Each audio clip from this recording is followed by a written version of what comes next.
சிறகடிக்க ஆசை சரியில்லை. டுடே எபிசோடில் நம்ம மனோஜ்க்கு பார்க்கில் இருந்து ஒரு ஃபோன் கால் வருது. உங்களோட ஒய்ஃபு யார் கூடயோ தொடர்பு வச்சுருக்காங்க போல இருக்கு.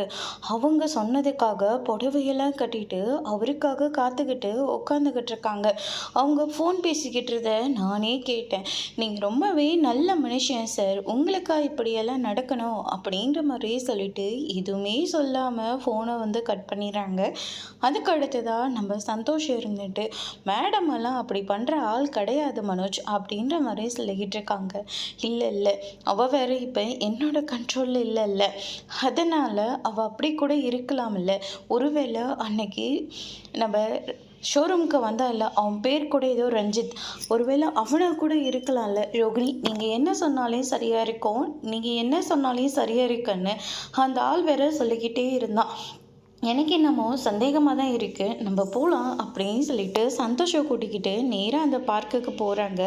ஆல்ரெடி நம்ம ரோகிணி இருந்துட்டு அதெல்லாம் செட்டப்பாக தான் நம்ம மனோஜுக்கு ஃபோன் பண்ணி இன்ஃபார்ம் பண்ணுற மாதிரி செட் பண்ணி வச்சுருக்காங்க. வாட்ச்மேன் முதல் கொண்டு அங்கே சில ஆட்களெல்லாம் ஏற்பாடு பண்ணி மனோஜை டைவெர்ட் பண்ணுறாங்க.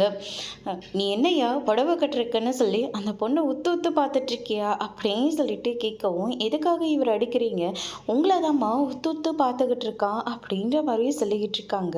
மனோஜ் இருந்துட்டு இவ என் பொண்டாட்டியா அப்படின்ற மாதிரி சொல்கிறாங்க. மனோஜ், உங்களோட மனசில் நான் இருக்கேன்ல, அப்புறம் ஏன் மனோஜ் என்னை வெறுத்து ஒதுக்குறீங்கன்னு சொல்லிட்டு ரொமான்டிக்காக பேசிக்கிட்டு இருக்காங்க. அதோட இன்னைக்கான ப்ரோமோ முடிச்சிருக்காங்க.